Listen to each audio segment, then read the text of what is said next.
मित्रों, काम करना बहुत अच्छी बात है, संघर्षरत रहना बहुत अच्छी बात है, लगातार आगे बढ़ते रहना बहुत अच्छी बात है। वैसे भी इस समय आपकी दशा और दिशा दोनों बदल रही हैं, तो बहुत सारे कन्फ्यूजन्स हैं, किधर जाएं किधर नहीं जाएं, क्या करें क्या नहीं करें। आप बहुत सारे भ्रम की स्थिति में हैं। लेकिन एक बात सोचिए कि जिस शरीर से आप काम कर रहे हैं उस शरीर की तरफ भी तो ध्यान देना ज़रूरी है। इनफैक्ट आप अपने शरीर से ओवर वर्क कर रहे हैं इस समय, तो ये गलती मत कीजिए।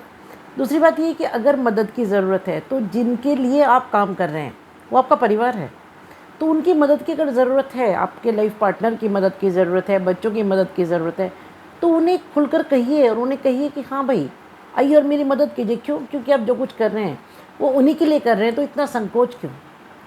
नमस्कार, स्वागत है आपका दीपा ज्योतिष में और स्वागत है मेरे चैनल 21st सेंचुरी मॉम में। बात करते हैं कैसा रहेगा ये जून का महीना कुंभ राशि के जातकों के लिए। तो कुल मिलाकर के स्थिति ना बहुत अच्छी है ना बहुत ख़राब है। बहुत ख़राब इसलिए नहीं है क्योंकि 3 ग्रह आपके पंचम स्थान में बैठ करके लाभ भाव यानी इच्छा पूर्ति के भाव को देख रहे हैं, तो फ़ायदा तो होने वाला है, रास्ते तो खुलेंगे, प्रॉब्लम्स तो कम होंगी। लेकिन साथ साथ स्ट्रगल भी है। वो इसलिए है क्योंकि आपके फर्स्ट हाउस में शनि बहुत मजबूत स्थिति में बैठे हैं। 7.5 का मध्य चरण चल रहा है, ज़बरदस्त मशक्क़त धूम धड़ाका बरोबर चल रहा है लाइफ में। और शनि यहाँ रह कर के आपको कर्मठ बना रहे हैं, डिसिप्लिन बना रहे हैं, और जो आपकी प्रोग्रेस है उसको स्लो कर रहे हैं। कारण ये है कि फर्स्ट हाउस में बैठ कर के जो दशम दृष्टि है शनिदेव की, वो कर्म भाव पर होती है, जिसके कि वो नेचुरल ओनर हैं 10th हाउस के। तो केंद्र में बैठकर, फर्स्ट हाउस में बैठकर जब 10वें भाव को शनिदेव देखते हैं, तो हालांकि उनकी 10वीं दृष्टि अच्छी है, तो जो कर्म अभी हो रहा है, जो आप अभी कर रहे हैं, वो आगे आने वाले एक बहुत सुदृढ़ भविष्य की नींव रखी जा रही है। स्ट्रगल ज़रूर है, प्रॉब्लम्स ज़रूर हैं, कन्फ्यूजन्स है, खर्चा बहुत ज़्यादा है, आमदनी इस समय कम है। बात करते हैं दूसरे घर की, तो दूसरे घर में राहु बैठे हुए हैं। ये अच्छी बात है कि मीन राशि में बैठे हुए हैं बृहस्पति में। मीन राशि जल की राशि है और राहु कौन है? सर्प, तो ठंडक है वहाँ उनके लिए। तो ये घर आपकी वाणी का घर है, आपके कुटुंब का घर है, आपके धन के संग्रह का घर है, तीनों का घर है। तो आप एक बात सोचिए कि जब राहु यहाँ होंगे तो राहु यानी छल, राहु यानी लिमिटलेस थिंकिंग, राहु यानी out of box thinking. Rahu तो, और राहु छल को पहचानते हैं। राहु तो वो हैं जो विष्णु जी के छल को पहचान गए। तो ऐसा हो सकता है इस समय कि कुटुंबी जनों से आपके साथ कोई छल हो, और राहु यहाँ होने का ये भी अर्थ है कि उस छल को आप पहचान जाएंगे। और ऐसा भी हो सकता है कि शिकारी ही शिकार हो जाए और आप अपनी डिप्लोमेसी से चीज़ों को अपने हित में इस समय मोड़ सकें।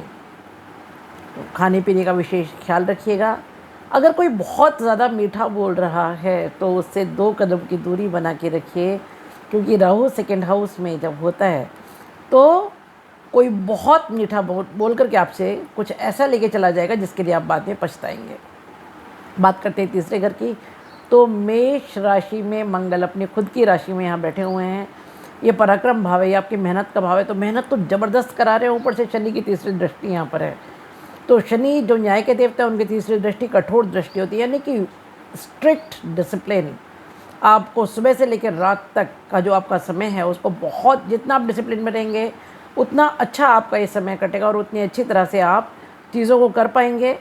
हालांकि यहाँ से जो 7वीं स्ट्रेट पूर्ण दृष्टि मंगल की है वो आपके भाग्य भाव पर है। तो जब भाग्य भाव में मंगल का होना अच्छा नहीं मानते, लेकिन जब भाग्य भाव पर दृष्टि होती है तो इसका अर्थ ये है कि पराक्रम से लाभ होगा। तो जो मेहनत आप कर रहे हैं अभी वो व्यर्थ नहीं जाएगी, ये निश्चित है।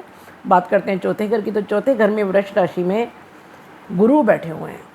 यहाँ गुरु का होना बहुत अच्छा है। भूमि भवन वाहन से लाभ होगा, रियल एस्टेट से लाभ होगा। यहाँ 13 तारीख तक सूर्य भी रहेंगे। सूर्य का चौथे घर में होना बहुत खास अच्छा नहीं मानते हैं। थोड़ा सा हार्ट से रिलेटेड चीज़ों का ख्याल रखिएगा, ब्लड प्रेशर का ख्याल रखिएगा। और थोड़ा सा अपने क्रोध पर नियंत्रण ज़रूर रखिएगा। हालांकि यहाँ से जब सूर्य और गुरु दोनों की सप्तम दृष्टि 10वें भाव पर पड़ेगी तो ये एक अच्छी स्थिति है। 10वें भाव पर बहुत सारे ग्रहों की दृष्टि है, तो कर्म तो ज़बरदस्त होगा, इतना ज़्यादा कि आप करने के बाद अचंभा करेंगे कि अरे मैंने इतना सब कैसे कर लिया। तो कर्म इस समय ज़बरदस्त होगा। लेकिन चौथे भाव में गुरु का होना, हालांकि शुक्र उनके शत्रु हैं जिनकी राशि में वो हैं, लेकिन एक तरह से दो गुरुओं का साथ होना कुछ अच्छे बड़े अचीवमेंट्स की तरफ इंडिकेट करता है। बात करते हैं पाँचवें घर की, तो पाँचवा घर बहुत रिच है, क्योंकि बुध अपनी ही राशि में यहाँ बैठे हैं, स्वराशि में। शुक्र भी यहाँ पर बैठे हुए हैं और सूर्य 14 तारीख के बाद यहाँ आ जाएंगे। तो सूर्य और बुध के होने से बुधादित्य योग, शुक्र के यहाँ होने से महालक्ष्मी योग, और एक ये बहुत सुंदर स्थिति आपके लिए बनेगी। और क्योंकि तीनों की पूर्ण दृष्टि जो है वो लाभ भाव पर, एकादश भाव पर पड़ रही है, तो धनागमन होगा, निश्चित रूप से इच्छा पूर्ति होगी। हालांकि थोड़ी सी प्रॉब्लम्स रह सकती हैं संतान के साथ, लेकिन उसके बावजूद, क्योंकि संतान का भाव है, ये आपके प्रेम का भाव है, ये रोमांस का भाव है, ये एजुकेशन का भाव है, ये नौकरी का भाव है, तो एक नौकरी से दूसरी में कुछ चेंज हो सकता है, कुछ नए अपॉर्चुनिटीज़ आपके हाथ आएंगी, एजुकेशन के फील्ड में आप आगे जाएंगे। और संतान के कुछ रुके हुए काम जो बन नहीं पा रहे थे, जिनके लिए आप चिंतित थे, अब उनके होने की पॉसिबिलिटी डेफिनेटली होगी। विशेष रूप से 14 तारीख के बाद जब सूर्य भी यहाँ आ जाएंगे तो कुछ खुशखबरी आपको मिल सकती है।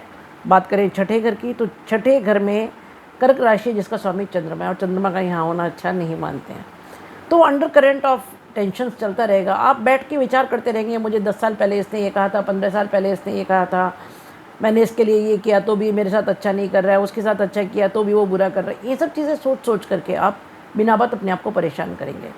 हाँ, यहाँ पर क्योंकि राहु की दृष्टि है 5वीं और मंगल की 4थी दृष्टि है, तो 2 क्रूर ग्रहों की दृष्टि यहाँ होना ज़बरदस्त शत्रुहंता योग है। शत्रु तो नहीं टिक पाएंगे दूर दूर तक, इसीलिए मैंने बोला कि जब सेकेंड हाउस में राहु है तो हो सकता है जो लोग आपके अगेंस्ट कुछ प्लानिंग करें वो शिकारी ही शिकार हो जाए। हो सकता है आप पूरी बाजी पलट दें, लेकिन स्वास्थ्य का विशेष ख्याल प्लीज़ रखिएगा। जिससे मैंने शुरुआत की थी इस वीडियो की, कि जिस शरीर से आप सारा काम ले रहे हैं उसको ओवरलुक बिल्कुल मत कीजिए। बात करते हैं सप्तम घर की, तो सप्तम घर का स्वामी सिंह राशि है, सूर्य है, 13 तारीख तक चौथे घर में रहेगा और उसके बाद वो 5वें घर में आ जाएगा। तो केंद्र का स्वामी का केंद्र में होना और केंद्र के स्वामी का त्रिकोण में होना, दोनों ही स्थितियाँ अच्छी हैं। कुल मिलाकर के ये आपको दाम्पत्य जीवन में सुख देगा, ये आपको पार्टनरशिप में सुख देगा, ये आपको बिजनेस में सुख देगा। कोई पुरानी टेंशन से अगर चली आ रही थी तो उनमें काफ़ी हद तक उनका निराकरण निकलेगा। लेकिन ईगो को थोड़ा सा संभालिएगा, वाणी को थोड़ा सा संभालिएगा, ये बहुत ज़रूरी है। बात करें आपके 8वें घर की, तो 8वें घर में केतु है जो अचानक चीज़ें देता है। केतु हिडन चीज़ों का स्वामी है, जो रहस्य हैं, जिसे हम जानना चाहते हैं, जिसे हम देखना चाहते हैं। ये एक अचानक धन लाभ की तरफ, या अचानक आपके रिसर्च में कुछ ऐसा आपको मिल जाए, बहुत समय से आप रिसर्च कर रहे थे, बहुत समय से कुछ ढूंढ रहे थे, कोई ज्ञान, कोई या आप एस्ट्रोलॉजी में जा सकते हैं, आप ऑकल्ट में जा सकते हैं, आप इस समय आर्कियोलॉजिकल सर्वे से रिलेटेड या आर्कियोलॉजी से रिलेटेड कुछ चीज़ें आपको मिल सकती हैं। कुछ ऐसा ज्ञान या कोई ऐसी वस्तु जो धन भी हो सकता है, संबंध भी हो सकते हैं, या ज्ञान भी हो सकता है, वो आपको अचानक डेफिनेटली मिलेगा। और गुरु की क्योंकि 5वीं दृष्टि यहाँ पर है, तो जब गुरु की दृष्टि यहाँ होती है तो गुरु धन के कारक हैं, गुरु संबंधों के कारक हैं, गुरु प्रेम के कारक हैं। तो कुछ ऐसा अचानक पुराना आपको मिलेगा जो आपके लिए एक बहुत कंफर्टिंग चीज़ होगी, ये आपको बहुत सुख देगा। बात करें आपके 9वें घर की, तो 9वें घर पर क्योंकि मंगल की 7म दृष्टि है,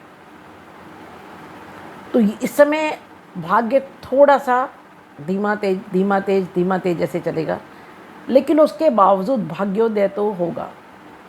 जो आप मेहनत करेंगे उसका फल आपको मिलेगा। भाग्योदय होगा लेकिन वो मेहनत से होगा। अगर आप सोच रहे हैं अरे अपने आप सब कुछ हो जाएगा, तो नहीं होगा, बिल्कुल नहीं होगा। आपको एफर्ट्स करनी पड़ेंगे, और एफर्ट्स करेंगे तो रिजल्ट ज़रूर मिलेगा। बात करें आपके 10वें घर की, तो 10वां घर का स्वामी मंगल इस समय आपके तीसरे घर में यानी पराक्रम में बैठा है। तो कर्म का स्वामी जब पराक्रम में होता तो जी बहुत दौड़ाता है, बहुत दौड़ाता है, बहुत दौड़ाता है, ज़बरदस्त पराक्रम कराएगा आपसे, बहुत ओवर वर्क कराएगा। और ऊपर से दृष्टि अपनी खुद की मंगल की 8वीं दृष्टि यहाँ पर है, बृहस्पति की 7वीं दृष्टि पूर्ण, सूर्य की दृष्टि 13 तारीख तक पूर्ण, और शनि की 10वीं दृष्टि। तो इतने सारे ग्रहों की दृष्टि जब कर्म पर है, तो मैंने कहा ना कि कर्म ही इस समय आपका, पूजा कर्म ही सब कुछ आपका इस समय होगा, और कर्म जबरदस्त होगा, कराएंगे ही कराएंगे ईश्वर आपसे। और ऐसा नहीं, उसका फल भी मिलेगा, फल भी मिलेगा। लेकिन तीसरे घर में क्योंकि मंगल हैं, तो बहुत जल्दी में कोई डिसीजंस मत लीजिएगा। आप जो भी डिसीजन लें उनको थोड़ा सोच समझ करके तब लीजिए। बात करें आपके 11वें घर की, तो 11वां घर इस समय बहुत अच्छी स्थिति में है, क्योंकि वहाँ पर बृहस्पति बैठे हैं, और 11वें घर का स्वामी जब चौथे घर में सुख के भाव में बैठा हो, तो कोई ऐसी इच्छा पूर्ति जिससे सुख मिले। काल पुरुष का हृदय भाव है जी चौथा घर, तो जब इच्छा पूर्ति का स्वामी हृदय भाव में बैठा हो, तो कोई ऐसी चीज़ जिससे दिल को ठंडक मिलेगी। और ये इच्छा पूर्ति आपकी संतान से रिलेटेड हो सकती है, धन से रिलेटेड हो सकती है, क्योंकि ये लाभ स्थान है 11वां स्थान आपका। आपके रोमांस से रिलेटेड हो सकती है, आपकी नौकरी से रिलेटेड हो सकती है। बात करें 12वें घर की, तो 12वें घर के स्वामी क्योंकि 11वें घर में शनि बैठे हुए हैं, तो खर्चा तो ज़बरदस्त कराएंगे, खर्चों पर नियंत्रण रखिएगा। और वैसे भी क्योंकि छठे घर पर इस समय राहु और मंगल की दृष्टि है, तो ओवर बजट मत चाहिए, ओवर बजट होगा ही होगा। इस समय आप जो भी कुछ कर रहे हैं उसमें ओवर बजट होगा। इन खर्चों को संभालिए और ऋण और लेने से बचिए। ये मैं आपको बहुत स्ट्रिक्ट वार्निंग दे रही हूँ कि और ऋण लेने से बचिए। अगर आपने पहले ऋण ले रखा है तो अच्छी बात है, और अगर नहीं ले रखा है तो इस समय ऋण मत लीजिए। आपके पास जितना जो है उससे चलाइए। हालांकि बाहर से आपको जो विदेशी संबंध है उनसे फ़ायदा होगा, दूसरी भाषा के लोगों से, दूसरे धर्म के लोगों से फ़ायदा होगा, बाहर से फ़ायदा होगा, इसमें कोई शक नहीं है। लेकिन खर्चा भी होगा, और ये खर्चा ऐसा होगा जो आपकी नींव हिला करके रख देगा। इसलिए भले ही आप इन्वेस्टमेंट भी अगर कर रहे हैं किसी चीज़ में, तो भी जितनी आपकी लिमिट है उसी से कीजिए, उधार ले करके मत कीजिए। समय बुरा नहीं है, मेहनत करनी है, रिजल्ट्स मिलेंगे। हनुमान चालीसा ज़रूर कीजिए, सुंदरकांड का पाठ कीजिए, दक्षिण मुखी हनुमान के सामने दीपक जलाइए, सूर्य को जल दीजिए, क्योंकि सूर्य जब चौथे घर में है तब भी और जब 5वें घर में है तब भी, दोनों ही परिस्थिति में अगर आप सूर्य को जल देते हैं तो आपको बहुत बेनिफिट मिलेगा।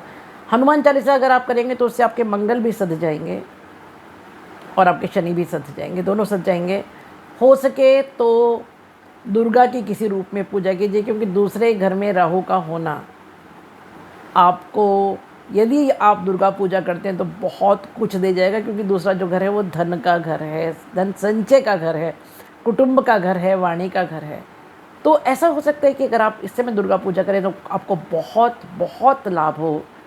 शुभम भवतु, कल्याणम भवतु। ये वीडियो अगर आपको पसंद आया तो लाइक कीजिए, शेयर कीजिए और सब्सक्राइब कीजिए, और कमेंट ज़रूर लिखिए। जो भी कुछ हम प्रेडिक्ट करते हैं आपके लाइफ में कैसा हो रहा है, कैसा नहीं हो रहा है, ये कितना किस हद तक आप पर एप्लीकेबल हुआ, किस हद तक नहीं हुआ। क्योंकि देखिए करोड़ों लोग हैं, सब पर तो ये एप्लीकेबल नहीं होगा, सबकी अपनी इंडिविजुअल हॉरोस्कोप है। आपके इंडिविजुअल हॉरोस्कोप में ग्रहों की स्थिति क्या है, कौन सी महादशा चल रही है, कौन सी अंतर्दशा चल रही है, किस ग्रह की किस पर दृष्टि हो, बहुत सारे फैक्टर्स हैं जो इसके लिए रिस्पॉन्सिबल हैं। तो कितना ये सही हुआ, कितना गलत आप पर, या आपको अच्छा लगा या बुरा लगा, ज़रूर कमेंट कीजिए। शुभम भवतु, कल्याणम भवतु।